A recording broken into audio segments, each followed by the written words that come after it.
우리의 세계를 지배하는 두 가지의 물리학 법칙이 있는데요. 바로 상대성 이론과 양자역학입니다. 이 둘은 물과 기름처럼 하나로 합쳐서 설명할 수 없는 부분들이 있는데요. 많은 과학자들이 이 두 가지를 합치기 위해 노력해 왔습니다. 그 중에서 가장 유력한 이론이라고 할 수 있는 것이 촉근 이론인데요. 이 이론은 과연 무엇일까요? 안녕하십니까? 아제노드 오 작가입니다. 안녕하세요. 아제노드 투디입니다. 오늘은 저번 시간 인플레이션 이론에 이어 끈 이론에 대해 알아본다고 하셨죠? 예, 그렇습니다. 모든 이론을 하나로 통합하려는 시도는 예전부터 많이 있었는데, 일명 대통합 이론이라고, 아인슈타인도 이것을 찾기 위해 30년가량 노력했지만 결국 성공하지 못했죠. 줄여서 GUT라고도 합니다. 아, 예. 우리 우주는 네 가지의 힘, 바로 중력, 강력, 양력, 이거는 이제 강한 핵력, 약한 핵력의 줄임말입니다. 네. 그리고 이제 전자기력, 이렇게 해서 네 가지 힘이 있는데, 이 중 중력을 제외한 이론은 표준 모형 이론이라고 있어요. 하나의 이론으로 이 힘들이 설명이 되는데, 다만 이 중력은 이제 문제가 발생을 합니다.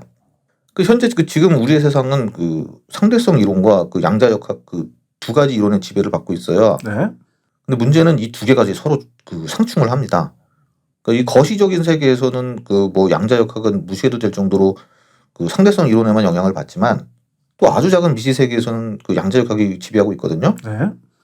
그래서 이 두 개 이론을 합친, 즉 새로운 중력을 양자화하려는 이론을 찾아보려고 하지만, 그럴 때마다 이 수학적으로 무한대라든지 음행 확률이라든지 이런 여러 문제들이 발생을 해요. 그래서 이 무한대를 해결해 보려고 여러 가지 이론들이 있습니다. 루프 양자 중력 이론이라든지 이런 여러 시도가 있었지만 아직까지는 잘 해결이 되지 않고 있거든요. 근데 이러던 중에 끈 이론이 등장을 하게 되는데요. 사실 이 끈 이론이라는 게 이제 90년대에 들어와서 이제 각광받게 되었지만, 원래는 이게 1960년대부터 연구가 진행됐어요. 1960년대요? 예. 꽤 오래됐네요. 예. 근데 이게 처음 연구될 때는 저런 대통합 이론으로 연구되던 것이 아니고, 앞서 말했던 네 가지 근본적인 힘 중 하나인 강한 핵력, 즉 강력에서의 핵 입자들의 산란을 기술하는 공식으로 연구되던 거였습니다. 그래서 공식이 진동하는 1차원의 끈으로 해석될 수 있다는 것이 이제 등장을 했는데, 1차원의 끈이요? 예.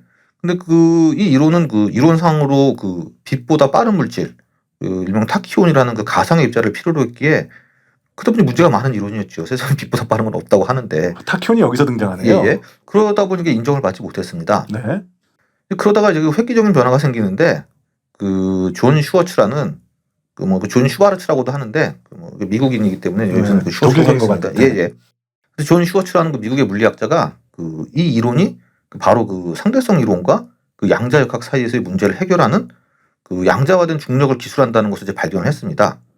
그리고 앞에서 말씀드렸던 타키온이 필요 없는 일관된 모델을 만들어내고요. 아, 원래 양자 중력을 합치려던 이론이 아니었던 거네요. 예, 맞습니다.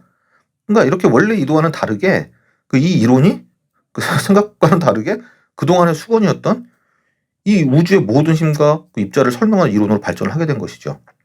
근데 하지만 이게 저 당시 70년대에는 그다지 주목받지 못했어요. 너무 이게 사변적 이론으로 취급되었기 때문에 당시에는 그렇게 연구한 학자들도 많지 않았거든요. 네. 그럼 일단 먼저 여기까지의 끈 이론에 대해서 한번 알아보도록 하겠습니다.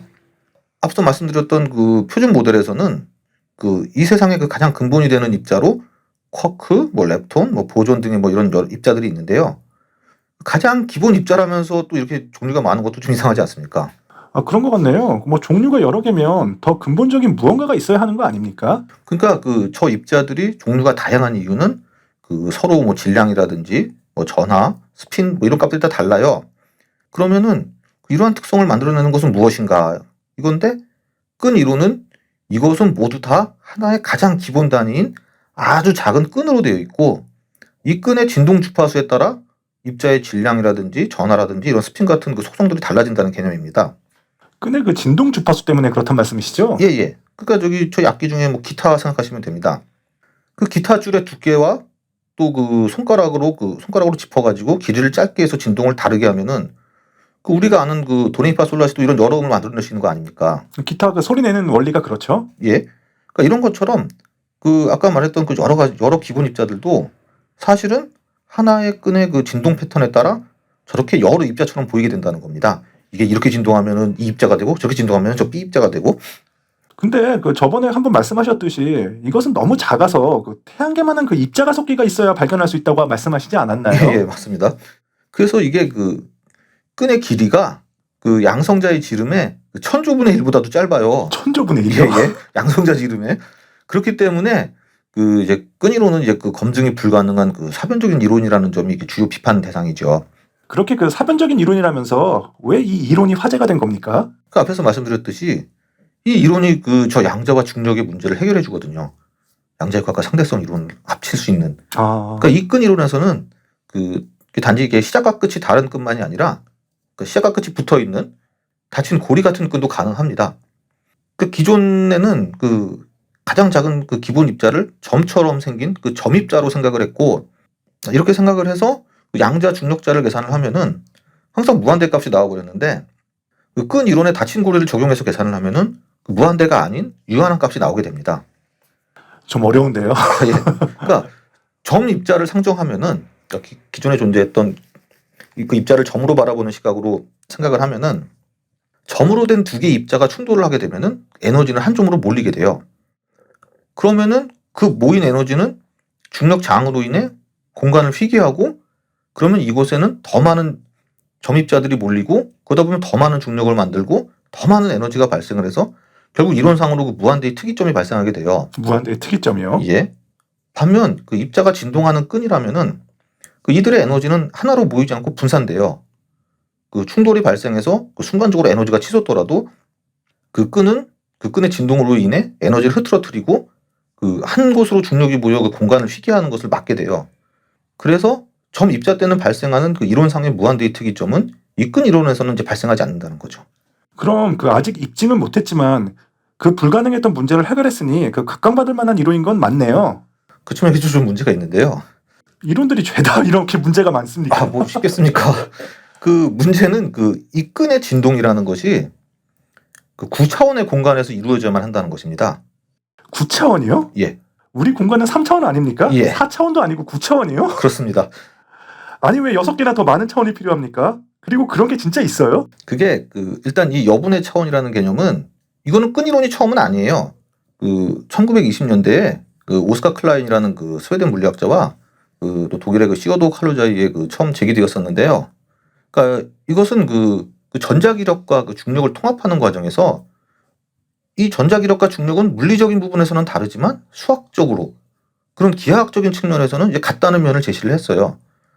그 이 칼루자 클라인 이론은 그 해당 이론을 설명하기 위해 여분의 차원을 상정하고, 그렇게 여분의 차원이 있다고 계산을 하면은 중력과 전자기력을 물리적인 특성은 다르지만 하나로 같게 취급할 수 있었어요. 이 이론이. 그렇게 되나요 또 그게? 예, 예. 그래서 이 끈 이론은 그 이러한 그 칼루자 클라인 이론의 그 아이디어를 적용을 해가지고 6개의 추가 차원을 상정하면은 앞서 말했듯이 9차원에서의 끈의 진동 패턴으로 이 중력을 양자화할 수 있다는 겁니다. 하지만 현실적으로 우리가 보는 세상은 3차원 아닙니까? 맞습니다. 거기에 시간을 더해서 이제 그 4차원 시공간이라고 하고요. 공간만으로만 보면 이제 3차원이 맞죠. 그럼 그 나머지 차원들은 도대체 어디 있는 겁니까? 그러니까 이 여분의 차원들은 우리가 볼 수 없게 작게 돌돌 말려져 있다고 합니다. 차원이 말려져 있다고요? 예. 작게요? 예. 그러니까 이게 우리는 3차원에서 살고 있기 때문에 그러니까 인간은 그 이러한 추가적인 차원을 상상하고 느끼는 것이 불가능합니다만, 당연하겠죠. 예. 근데 이제 수학적으로는 가능해요. 수학적으로는 가능하다. 예, 수학이나 기하학에서는 뭐 여러 다차원적인 공간을 뭐 충분히 묘사할 수 있거든요. 그래서 이렇게 그 말려져 있는 그 작게 그 소형화된 차원을 그 켈라비 야후 다양체라고 합니다. 느끼는 것이 불가능하다고는 하지만 그래도 감이 잘 안 잡힙니다. 차원이 말려서 작아서 안 보인다는 그 말이요. 예. 그러니까 보통 이 안 보이는 차원을 설명할 때 그 많이 나오는 게 있어요. 예시로. 그게 빨대인데. 빨대요. 예. 그 책이나 영상 보면 많이 나옵니다. 그러니까 빨대를 멀리서 보면은 그냥 1차원 선으로 보이죠. 그렇죠. 아주 멀리서 보면 그 두께라는 걸 인식할 수가 없으니까. 네. 하지만 이제 가까이서 보게 되면은 길게 이제 원통형으로 말려 있는 것을 볼 수 있어요. 네.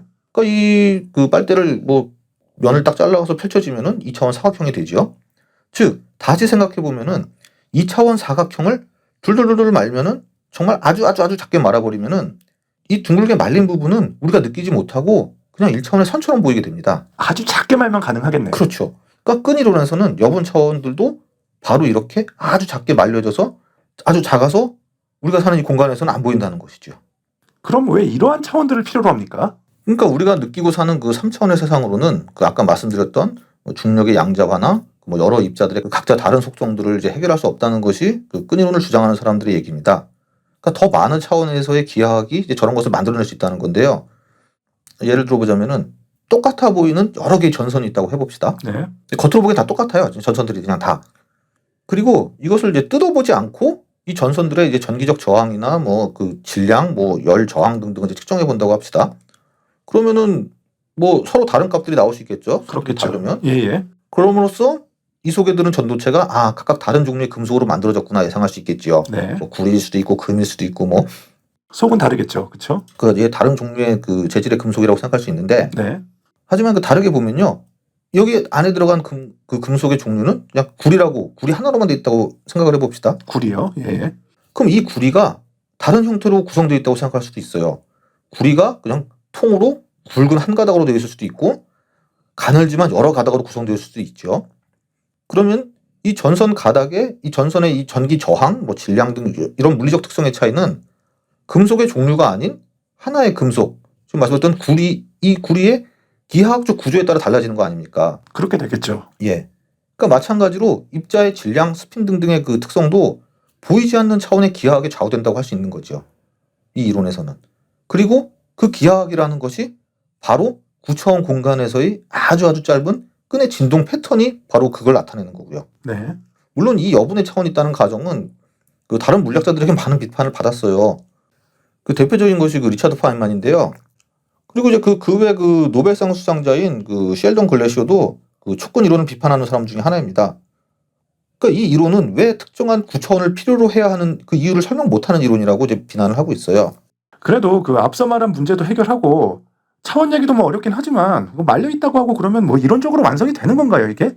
하지만 여기 또 문제가 있습니다. 또 문제입니까? 예. 정말 그 만물의 이론을 찾기가 쉽지가 않네요. 그렇죠. 그 이 끈 이론의 그 또 다른 문제는 그 이 이론이 여러 개입니다. 끈 이론이 여러 개라고요? 예. 그게 또 무슨 소리입니까? 그러니까 이 끈 이론은 그 어떤 그 실제 관측이 아닌 그 수학적 방정식에 의한 이론이다 보니까 이걸 어떻게 계산하고 어떻게 적용하느냐에 따라서 그 여러 방정식의 이론이 생기게 돼요. 그러다 보니까 5개의 그 서로 다른 끈 이론이 서로 각자 옳다고 이제 난립해 있었어요. 그 개 중에는 그 26차원을 필요로 하는 이론도 있었고요. 26차원이요? 예. 그 12차원짜리 이론도 있고 막 그랬습니다. 그러다 보니 그 리차드 파인만은 그 앞에서 설명한 그 끈 이론의 창시자 중 하나로 할 수 있는 그 존 슈워츠를 만났을 때 오늘은 몇 차원에 살고 있는가? 뭐 이렇게 물었다는 일화가 또 유명합니다. 지금 몇 차원에 살고 있냐고요? 예. 맨날 이 차원이 바뀌니까. 그러니까 이렇게 그 여러 끈 이론이 난립해 있었는데 그 1990년대 중반에 그 이 모든 것을 해결하는 또 하나의 이론이 등장하게 됩니다. 아, 해결하는 이론이 나와요? 예. 뭡니까 그게? 그 바로 그 에드워드 위튼의 그 M 이론입니다. M 이론이요? 예. 그건 또 뭡니까? 그 M은 도대체 뭘 의미하는 거예요? 그 이 M 이론에 관해서는 시간이 길어진 관계로 다음 시간에 이제 마저 하도록 하겠습니다. 교묘하게 끊으시네요. 예. 알겠습니다. 오늘은 그 대통일 이론의 그 유력한 후보인 끈 이론의 그 개요에 대해서 한번 알아봤습니다. 그 재밌으셨다면 좋아요와 구독 많이 좀 부탁드리겠고요. 다음 시간에 다시 찾아뵙겠습니다. 지금까지 아제너드였습니다. 감사합니다. 감사합니다. 자, 영상 유익하게 감상하셨는지요? 다음 시간에 더 재미있고 유익한 영상으로 찾아뵐 것을 약속드리며 좋아요와 구독 부탁드리겠습니다. 지금까지 아제너드였습니다. 편안한 일상 되세요.